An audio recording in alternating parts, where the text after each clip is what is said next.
Good morning to my 86 subscribers. Thank you so much for supporting the channel. I really appreciate it. The internet is currently losing its mind over the new Emad Mostaque interview, and I get it. When a founder of Stability AI says we only have 900 days left until the world changes forever, it's tempting to focus on the doomsday scenarios. Look at some of the top comments here. It's just such a doomsday issue. I'm not going to focus on the doomsday arguments here. Why? Because if I focus on the end of humanity part, I'd have to go for a very long, very depressing walk, and that doesn't help your portfolio, does it? My job and this channel's job is to ignore the emotion and to find some capital expenditure. I watched the full 90 minutes. If you strip away the existential dread, Emad actually laid out one of the clearest and most aggressive bull cases for infrastructure, energy, and sovereign tech I've ever heard. He didn't describe an apocalypse, he described a massive repricing of assets. And here are the 3 financial signals hidden in the noise. And quickly, before we get into the data, most channels are going to play around with the scariest clips and get clicks. We don't do that here. We look for asymmetric opportunities in the plumbing of the market. If you want the signals without anxiety, make sure you're subscribed. We're tracking the money, not the hype. Now let's look at the first thesis here. So the first signal is about national security. Emad makes a point that most people glossed over: AI colonialism. Right now, there is this thing whereby if you have government control of the AI that guides you every single day from the time you were born, that's complete brainwash capability. Is this where your AI colonialism comes in? My AI concept of AI cognitive colonialism is that if the AI that's next to you is a Chinese AI or it's a Silicon Valley AI, then you will implicitly be taught its principles, its morals, its worldview.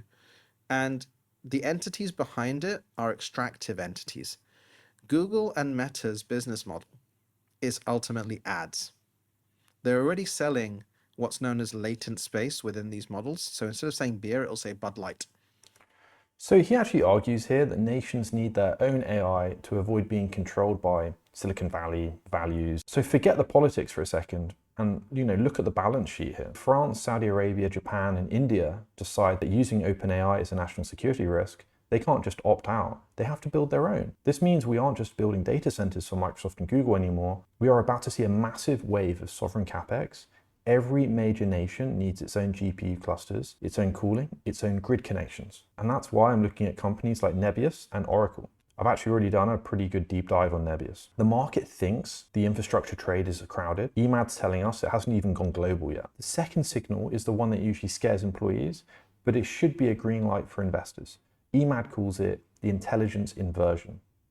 I call this the intelligence inversion as one of the last inversions from kind of land to labor to capital industrialization to intelligence, because there's nowhere else really left to turn for work.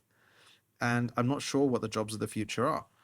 Like, it feels that there needs to be a new mechanism of value, and that's something I discuss in the book. Like, where does value, money, etc. come from? But the upshot is likely to be young people will find it more and more difficult to get jobs, and youth unemployment will rocket. Then you'll start to see displacement in the middle level.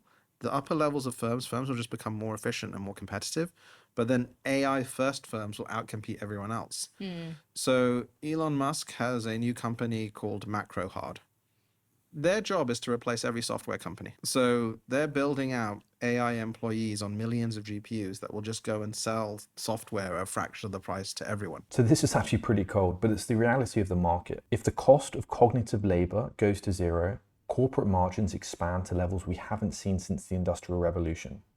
We are entering a period of infinite operating leverage.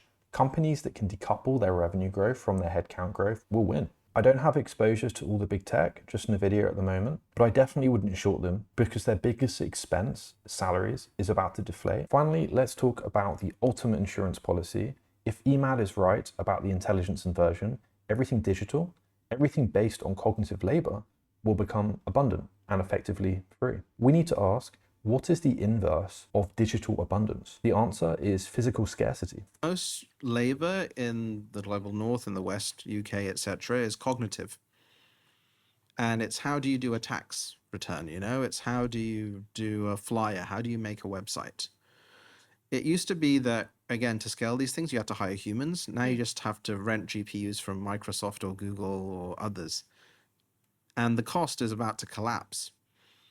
what we're going to have in this next period, and we can see all the building blocks there, those of us that are right inside, is in the next 6 to 12 months, they will look through all your emails, all your drafts, all your video calls, and be able to create a digital replica of you. This is the ultimate macro pivot. In a world saturated with AI-generated code and media, the only thing that will retain true, undeniable value are the things that cannot be printed by algorithms. And this, in my mind, is the AI hedge. You know, it's the balance you give to the high beta tech bets that I've been doing videos on. You need to make sure that balance is physical assets that are essential to the next phase of the revolution. So power generation, you know, because AI is only as powerful as the electrons you feed it.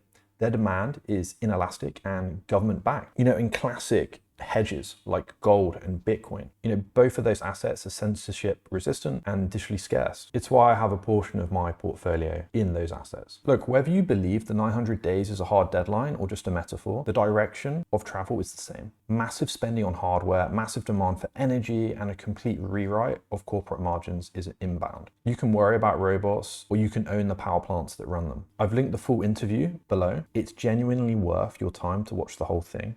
And if you want to see exactly how I'm positioning my portfolio for this wave, check the link in the description. Thank you so much for watching.